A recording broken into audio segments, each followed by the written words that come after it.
agradezco, Padre, la oportunidad que nos das de ahora acercarnos a tu palabra. Señor, sabemos que el que habla eres tú. Yo solamente soy ese instrumento que tú has elegido y que le das ese privilegio. Permítele a la iglesia salir edificado en esta mañana. En el nombre de Jesús, amén. La carta a los Colosenses. Vamos a estar estudiando durante estos meses algunas cartas del Nuevo Testamento. Colosenses, estudiaremos la carta a los Gálatas, estudiaremos más adelante algunas cartas generales como las de Juan, la de Santiago. Vamos a conocer un poco a Cristo desde este punto de vista de los que escriben las cartas. Y sabemos que la carta a los Colosenses la escribe el apóstol Pablo. Gran parte del Nuevo Testamento corresponde a su escritura. Cartas que escribe, algunas de ellas en libertad, mientras va viajando. Se va enterando de lo que acontece en las iglesias que van surgiendo y es necesario que él haga correcciones, que él haga comentarios de lo que está ocurriendo en las iglesias. Hay otras cartas que las escribe en la cárcel, como esta de Colosenses, como la de los Gálatas, que gracias a Dios, él tiene oportunidad de ser visitado en la cárcel y tener colaboradores que le mantienen informado. Así que el apóstol Pablo realiza una función muy interesante y una labor fundamental. Se convierte en un pastor en línea, un pastor por carta. Porque en las iglesias van surgiendo problemas, van surgiendo dudas. Incluso en iglesias que él no había conocido, que él no había fundado. El caso de Colosas, la ciudad donde viven los colosenses, es una ciudad que no visitó Pablo, que llegó el evangelio de Jesucristo por otra persona. Vean ustedes el capítulo 1 de Colosenses, versículos 7 y 8. Menciona un personaje, uno de los compañeros de viaje de Pablo, quien es el que llevó el evangelio. Dice el versículo 7 y 8, como lo habéis aprendido de Epafras, nuestro consiervo amado, que es un fiel ministro de Cristo para vosotros, quien también os ha declarado vuestro amor en el Espíritu. Epafras, hermanos, conocía bastante de cerca lo que ocurría en la ciudad de Colosas, lo que ocurría en la iglesia que va surgiendo, la iglesia cristiana que va surgiendo en la ciudad de Colosas. Más información sobre este personaje Epafras nos lo da Pablo al final de la carta, en el capítulo 4, versículo 12. Os saluda Epafras, el cual es uno de vosotros, siervo de Cristo, siempre rogando encarecidamente por vosotros en sus oraciones, para que estéis firmes, perfectos y completos en todo lo que Dios quiere. Qué bonita labor hace Epafras. De hecho, me gusta más cómo lo dice la nueva versión internacional, este versículo del 4, versículo 12. Vean cómo lo dice y habla de Epafras. Les manda saludo de Epafras, que es uno de ustedes. Este siervo de Cristo Jesús está siempre luchando en oración por ustedes, para que con madurez se mantengan firmes, cumpliendo en todo la voluntad de Dios. Tenían pastor. Tenían un pastor que los cuidaba y no era Pablo propiamente, era Epafras. Pablo está en la cárcel. Sin embargo, también lo dice, Epafras mantenía informado a Pablo sobre lo que iba aconteciendo en la ciudad de Colosas. Lo decía en el versículo anterior que veíamos, quien también nos ha declarado vuestro amor en el Espíritu. Y ese conocimiento que le da Epafras a Pablo, le permite a Pablo tener una claridad de cómo es esa iglesia. ¿Cómo es esa iglesia? Sin necesidad de conocerla. Y vean con cuánto amor y cuánto detalle declara Epafras cómo es la iglesia de Colosas, que hasta Pablo lo tiene que escribir. Regresamos al capítulo 1, por favor. Versículo 4. Les dice Pablo en su saludo a los colosenses: habiendo oído de vuestra fe en Cristo Jesús y del amor que tenéis a todos los santos. Dos características que tenía esta iglesia: fe en Cristo Jesús y amor por todos los santos. Veíamos en la semana ¿cuál es el mandamiento más importante? Amarás a Jehová tu Dios. Amor a Cristo Jesús. Y amarás a tu prójimo como a ti mismo. Amor que tenéis a todos los santos. Y hay otra característica de la iglesia de Colosas que Pablo se entera, verso número 8. Quien también nos ha declarado vuestro amor en el Espíritu. Hay amor. Qué bonita iglesia. Hasta el momento va describiendo Pablo en su carta. Pero Pablo sabe que esta iglesia de Colosas también había recibido un evangelio. El evangelio de Jesucristo. Recuerden ustedes, hermanas, hermanos, que el evangelio son las buenas noticias. Son buenas noticias alrededor de una figura que es Cristo, el Cristo. Una figura que es Jesús, que es el niño que nació en Belén, que es el Salvador, que murió en la cruz. Ese es el evangelio. Y lo habían recibido de una manera perfecta a través de Epafras. Vean el verso 4 al 6 del capítulo 1. Habiendo oído de vuestra fe en Cristo Jesús y del amor que tenéis a todos los santos, a causa de la esperanza que está guardada en los cielos, de la cual ya habéis oído por la palabra verdadera del evangelio que ha llegado hasta vosotros. A ellos les llegó la verdad en Cristo Jesús. La iglesia que se va formando en Colosas parece una iglesia nueva. Pero ahora, ¿cómo está conformándose esa iglesia nueva? Una iglesia a la que le llegó el evangelio de Cristo, pero ¿cómo está conformada? Pues resulta, hermanos, que en Colosas empieza a llenarse la iglesia o tener personas en la iglesia de origen judío. Algunos judíos. Pero también esa iglesia tiene otras personas que son gentiles o paganos. La ciudad de Colosas, hermanos, es una ciudad cosmopolita. Una ciudad en donde llega muchas personas, muchas ideas, muchas religiones. Se parece un poco a la nuestra, ¿no? Hay de todo, un poco. Y entonces en esa iglesia que recibió el evangelio de manera correcta, el verdadero evangelio, la verdad del evangelio en Cristo Jesús, empiezan a llegar otras personas con sus propias ideas que vienen de otras de otras religiones, de otras creencias o incluso del paganismo. Por eso Pablo les escribe esta carta, porque aunque les dijo, van muy bien, son una iglesia que ama a Cristo, son una iglesia que se aman entre todos ustedes, donde hay amor verdadero en el Espíritu, pero hay un detalle que me está diciendo Epafras que está pasando. Dice el verso 21, vean cómo eran, y a vosotros también que eras en otro tiempo extraños y enemigos en vuestra mente. Es decir, la iglesia está consciente de que está formada por personas que estaban muertas en pecado. Recibieron el verdadero evangelio en Cristo Jesús. Pero les dice Pablo, vosotros estando muertos en pecado, y además les dice, y en la incircuncisión de vuestra carne. Ese es el capítulo 2, versículo 13. Así es la descripción de las personas que se van integrando y les dice, a ver, espérate, recuerda que tú de dónde venías. Estabas muerto en pecado, estabas en la incircuncisión de la carne, o sea, no eras judío, y en otro tiempo extraño y enemigo en vuestra mente del Señor. Así que por este hecho, de dónde venían, muchas de las personas empiezan a introducirse a la iglesia de Colosas ideas que van desviando a la comunidad del verdadero evangelio de Jesucristo.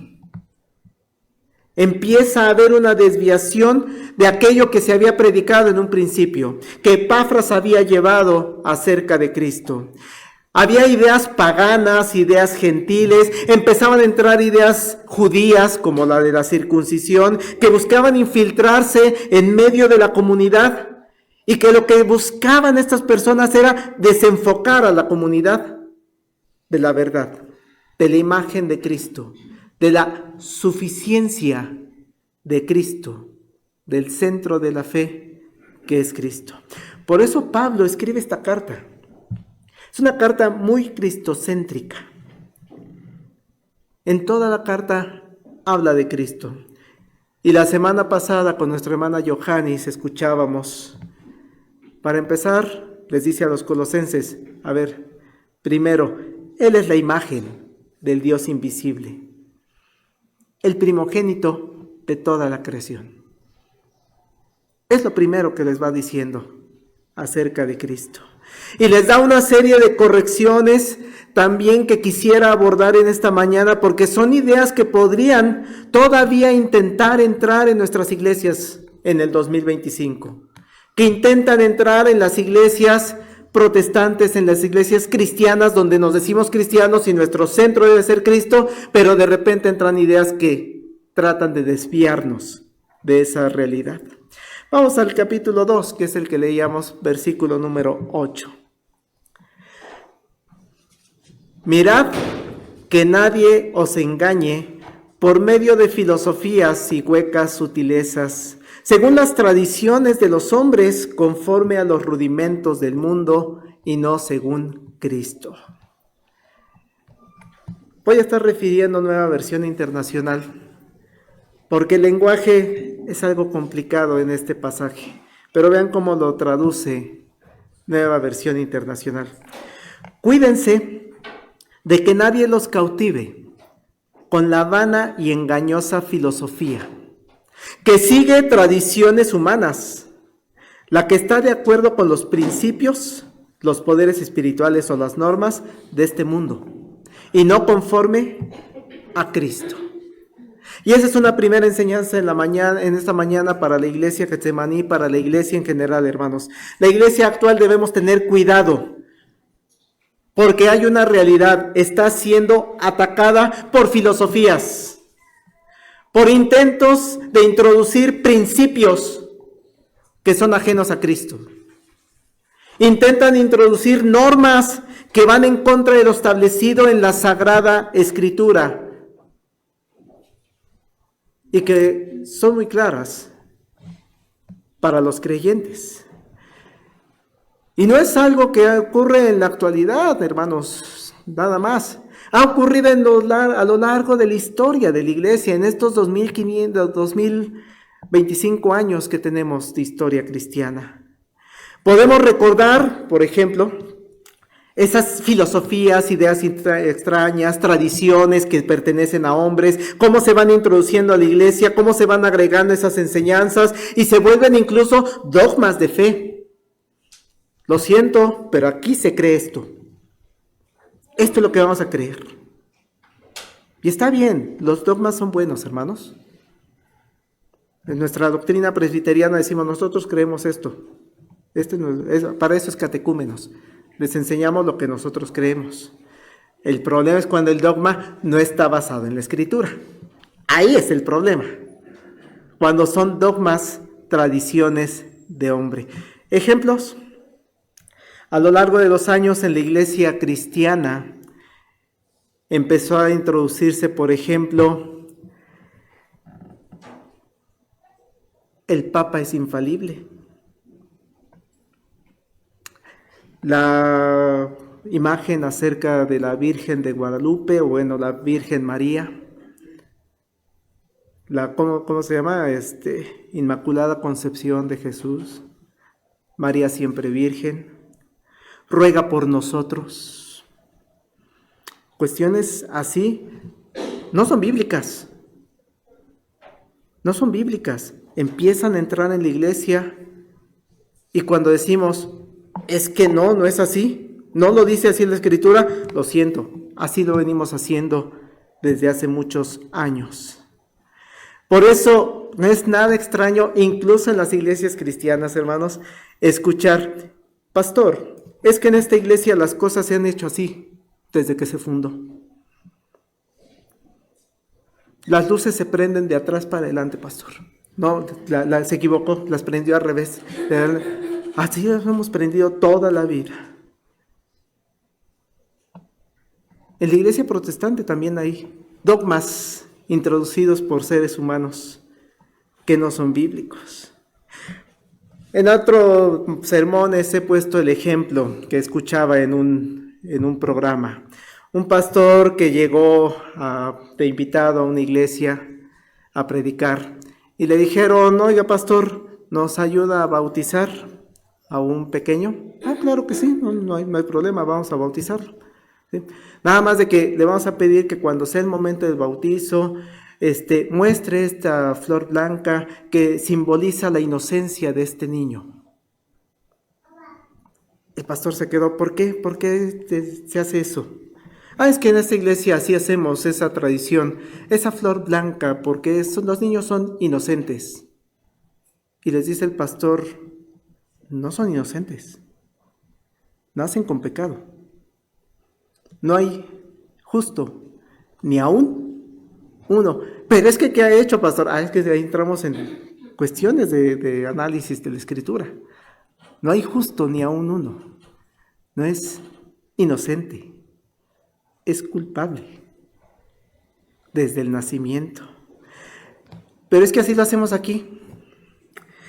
Esas ideas, hermanos, esas ideas no son enseñanzas de Cristo. Esas ideas no son enseñanzas, sino son tradiciones de los hombres, y a lo largo de la historia de la iglesia se van poniendo, se van metiendo a la iglesia. Así que primera enseñanza es, tengamos cuidado. Tengamos cuidado para que nadie nos engañe por medio de filosofías y huecas sutilezas, según las tradiciones de los hombres, conforme a los rudimentos del mundo, y no según Cristo. Una segunda enseñanza que les quiere dejar Pablo a los colosenses. Cristo es suficiente. No necesitamos nada más. Dice el verso 9 y 10, porque en Él habita corporalmente toda, y esa palabra es sumamente importante, hermanos, toda la plenitud de la deidad. Cristo es Dios. En Él habita toda la plenitud de la deidad. Y vosotros estáis completos en Él, que es la cabeza de todo principado y potestad. Una idea central, hermanos, para todas las personas que nos reconocemos como cristianos, es que con Cristo estamos completos. Vosotros estáis completos en Él, dice el apóstol Pablo. Los paganos, los judíos de la iglesia de Colosas se habían introducido a la iglesia y buscaban adicionar apoyos que apoyen la salvación que da Cristo. Hay que ayudarle a la sangre de Cristo derramada en la cruz, porque pareciera no es suficiente para la salvación. Conforme vamos viendo en el pasaje que leímos, querían que esas ideas filosóficas, huecas, sutilezas, que buscan apoyar la salvación que da Cristo, empiezan a tomar un lugar central en la iglesia. Y ese es un tema muy actual, hermanos, en la iglesia presbiteriana. En la iglesia presbiteriana nacional.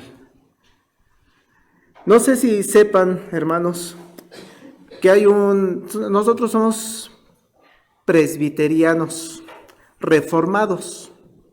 Esa es nuestra doctrina, nuestra forma de gobierno presbiteriano y nuestra doctrina reformada. Pero hay iglesias que empiezan a llegar personas con ideas filosóficas, algo que le llaman filosofía reformacional, que está basada en la filosofía y se han ido introduciéndose de manera sutil. Y está bien, vamos a debatir, hay debates en el seminario, hay debates en las redes sociales y interesante lo que están debatiendo. El problema está en que empiezan en esas iglesias, muchas en el sur del país, a poner como centro de la iglesia la filosofía y no la escritura. Ahí está el problema. En la época de Pablo, no solo estas filosofías y huecas sutilezas se iban introduciendo en la iglesia, sino se empiezan a aceptar como ayuda a la salvación de Cristo. Es que tú tienes que creer lo que dice la Biblia desde este punto de vista de la filosofía. No, es que yo pienso diferente, mis ideas filosóficas son otras, estás mal. Y he leído unas cosas en internet, hermanos, bastante fuertes. Si no piensas como ellos, no tienes validez tu comentario, tu creencia, estás mal. Colosenses 2:8. Tengan cuidado. No se dejen llevar por quienes los quieren engañar con teorías y argumentos falsos, pues ellos no se apoyan en Cristo, sino en las tradiciones de los hombres y en los poderes que dominan este mundo. Es triste enterarse, hermanos, enfatizando un poco este versículo, que no nada son debates a nivel presbiteriano, sino de repente nos encontramos personas en nuestras iglesias que consultan el horóscopo.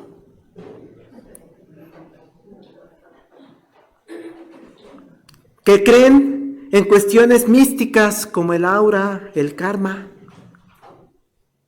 Es que el pastor me llegó el karma.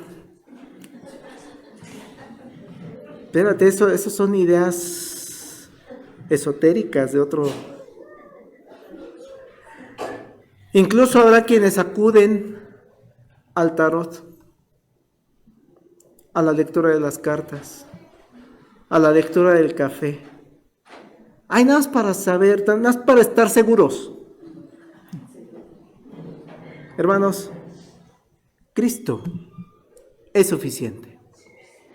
La Biblia es suficiente. El Evangelio, la buena noticia basada en Cristo, es suficiente. Es más, hay quienes, un atrapasueños. En la iglesia de Colosas, hermanos, quieren imponer a los cristianos que vienen, que empiezan a formar parte de esa iglesia, cuestiones como la circuncisión. Es que para ser miembro de la iglesia tienes que circuncidarte. Dice el versículo 11, donde Pablo hace la aclaración: en él también fuisteis circuncidados con circuncisión no hecha a mano, al echar de vosotros el cuerpo pecaminoso carnal en la circuncisión de Cristo. Recordemos, hermanos, que hay judíos que sí está bien que creas en Cristo, pero para ser verdadero creyente tienes que circuncidarte. Hermanos, ese tema de la iglesia de Colosas ya se supone un asunto superado desde el concilio de Jerusalén, allá en Hechos capítulo 15. Los apóstoles y los ancianos ya habían debatido sobre ese punto y habían establecido que le avisarían a todas las iglesias: no es necesario exigir a las personas nuevas que se circunciden, porque son para ser considerados como parte de la iglesia. Pero en Colosas, en esta iglesia donde empiezan a llegar ideas, filosofías huecas, sutilezas, incluso ideas judaizantes, empieza a verse que no es suficiente Cristo. Hay que circuncidarse. Hay que tener la prueba física de que eres un convertido. Trasladémonos a la época actual. Si no hablas en lenguas, no eres todavía creyente. Por eso Pablo tiene que aclarar. En Cristo ya ocurrió la circuncisión, lo dice ahí versículo 11, ¿no? En Él también fuisteis circuncidados. En Cristo ya estuvo la circuncisión y lo aclara, con circuncisión no hecha mano. No es que agarró Cristo y hizo el corte en el prepucio. No, es una circuncisión diferente. Recordemos que el bautismo, basado en la fe que tenemos en Cristo, sustituyó el ritual de la circuncisión. Quiero leerles versículo 11 y 12 en Nueva Versión Internacional. Además, en él fueron circuncidados no por mano humana, sino con una circuncisión que consiste en despojarse del cuerpo pecaminoso. Eso es la circuncisión, hermanos. Despojarse del cuerpo pecaminoso. Y sigue diciendo el escritor, esta circuncisión la efectuó Cristo. Él te está quitando toda esa parte de pecado. Cristo es suficiente. Y sigue diciendo el apóstol en Nueva Versión Internacional, ustedes la recibieron al ser sepultados con Él en el bautismo. Si usted, hermano, ya fue bautizado de corazón, con la plena conciencia de que es una nueva criatura, aquí se lo está diciendo, ustedes la recibieron esa circuncisión al ser sepultados con Él en el bautismo. En Él también fueron resucitados mediante la fe en el poder de Dios, quien los resucitó de entre los muertos. Nuevas criaturas somos en Cristo. No necesitamos nada más. Es que no sea circuncidado, pastor. Bueno, si quieren circuncidado por cuestión biológica, nos decía el pediatra, para con mi hijo. Es decisión de ustedes, papás, pero es por cuestión pediátrica, no por cuestión religiosa. Esto pasa todavía en las iglesias, hermanos. Hay en las iglesias personas que, miren, estamos al pendiente de que todas las personas cumplan con los requisitos establecidos desde la antigüedad, porque así lo hacemos así en esta iglesia, pastor. Si bien no pedimos la circuncisión, no, tal persona no puede todavía participar en tal actividad, porque no hemos visto cambios en su corazón, porque no ha terminado determinado curso. Es que pastor no ha tomado catecúmenos, o porque no han hecho determinada declaración de fe frente a la iglesia y... Ok, hermanos, aclaro, no voy a minimizar la importancia de esas acciones. Son sumamente importantes. En la iglesia presbiteriana es sumamente importante que para ser reconocido como miembro en plena comunión, por ejemplo, realicen una profesión de fe. Sí es sumamente importante. Y para realizar esa profesión de fe tienen que tomar un curso que es sumamente importante porque es en donde les comentamos lo que creemos como iglesia, el curso de catecúmenos.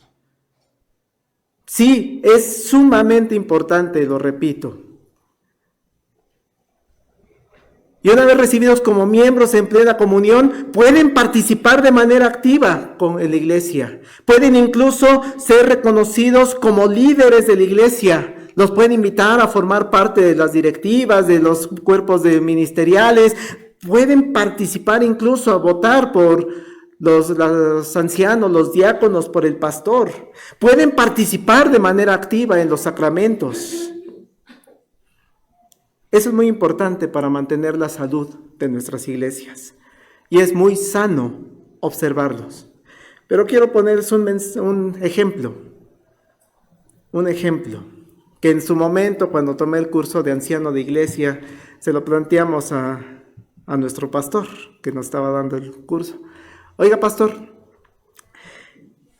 ¿y si me encuentro con una persona desahuciada, que ya está a punto de morir,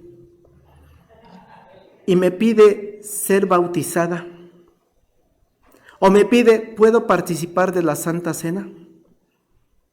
¿Qué hago? Porque siendo estrictos con lo que hemos hecho como iglesia, lo que nos marca nuestros libros de gobiernos, le tendríamos que decir a esa persona, lo siento, no. No eres miembro en plena comunión.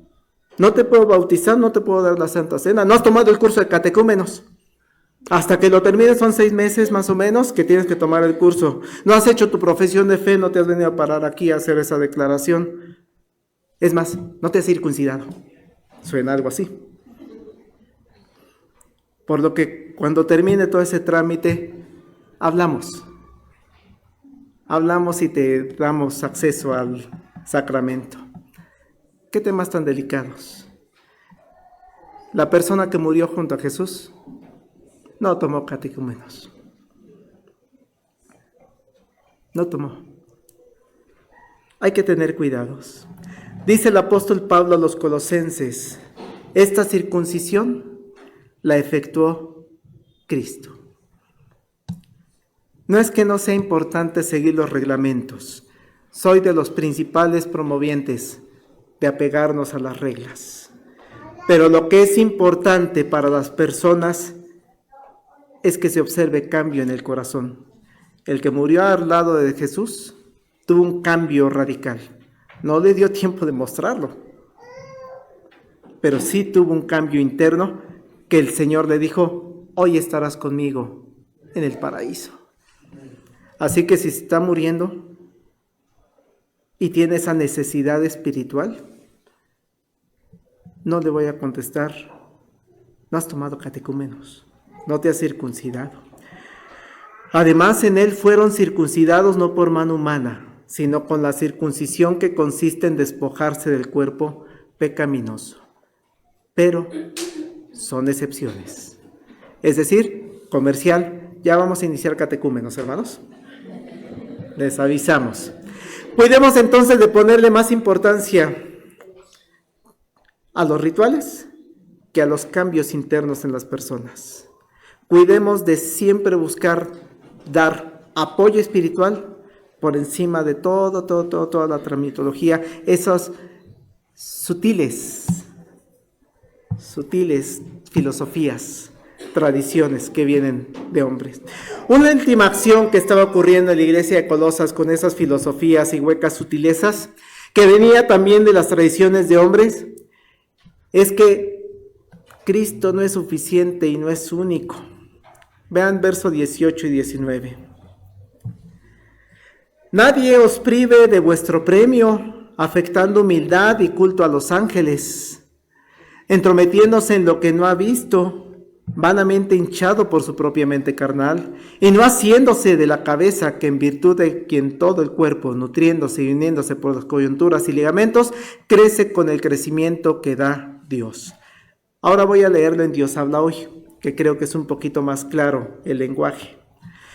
No dejen que los condenen esos que se hacen pasar por muy humildes y que dan culto a los ángeles, que pretenden tener visiones y que se hinchan de orgullo a causa de sus pensamientos humanos. Ellos no están unidos a la cabeza, la cual hace crecer todo el cuerpo al alimentarlo y unir cada una de sus partes conforme al plan de Dios. Resulta, hermanos, que a los miembros de las iglesias en Colosas les querían imponer las ideas que hemos comentado, incluyendo, es que hay que creer en los ángeles. Yo creo en los ángeles. Yo creo en los ángeles, ¿no? O sea, hay que acudir a ellos. Les decían, tú también para ser salvo también cree en los ángeles. Todo eso, hermanos, es solo reflejo de que no habían comprendido que en Cristo estamos completos.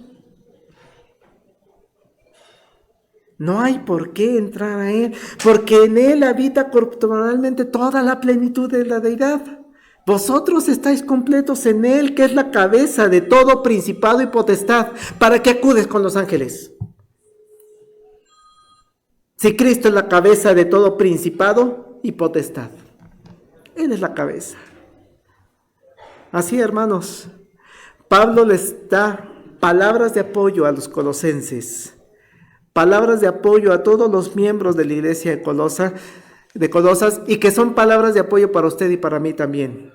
Vean el verso 16 y 17.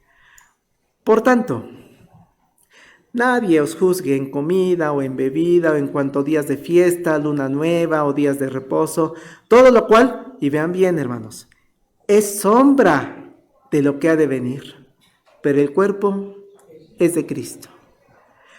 Sí, hermanos, son muy importantes muchas de las cosas que ocurren en las iglesias, muchas de las cosas que ocurren en la iglesia actual, pero no debemos perder de vista que mucho de eso que hacemos es sombra de lo que ha de venir. Lo importante es que todo nuestro ser, eso es lo central del Evangelio de Jesucristo, todo nuestro ser le pertenece a Cristo. Es importante muchas de las cosas, sí, pero lo importante es mi ser, porque puede ocurrir que haya personas que yo sí me aventé catecúmeno, yo sí hice esto, aquello, pero no hay un cambio interno. No se está cumpliendo la invitación de Pablo, porque todo eso es solamente una sombra de lo que ha de venir. Sino el verdadero cambio es que usted y yo comprendamos que todo mi ser, toda mi mente, toda mi alma, todo mi cuerpo, todo mi tiempo, todo mi pensamiento pertenece a Cristo. Mi verdadera realidad es Cristo Jesús. Por eso termina esta sección el apóstol Pablo recordándoles a los colosenses que debemos como creyentes y como iglesia estar únicamente sujetos a esa realidad que es Cristo. Porque Cristo, Él ya no es una sombra. Cristo ya es la realidad. Verso 20 al 23. Ustedes han muerto con Cristo. Ya no están sujetos a los poderes que dominan este mundo. Y ese es un motivo de alegría, hermanos. Pastores, que me dan miedo los fantasmas. No se espante, hermana. Usted está con Cristo. Pastores que me están haciendo mal de ojo. No se preocupe, hermana. Está con Cristo. Sigue diciendo, ¿por qué pues viven como si todavía fueran del mundo? Sometidos a reglas tales. Tranquila, hermana. Tranquilo, hermano. Está con Cristo. Como no toques eso, no comas aquello, no lo tomes en tus manos. Todas estas reglas tienen que ver con cosas que se acaban con el uso y solo son mandatos y enseñanzas de hombres. Lo estoy leyendo en Dios habla hoy.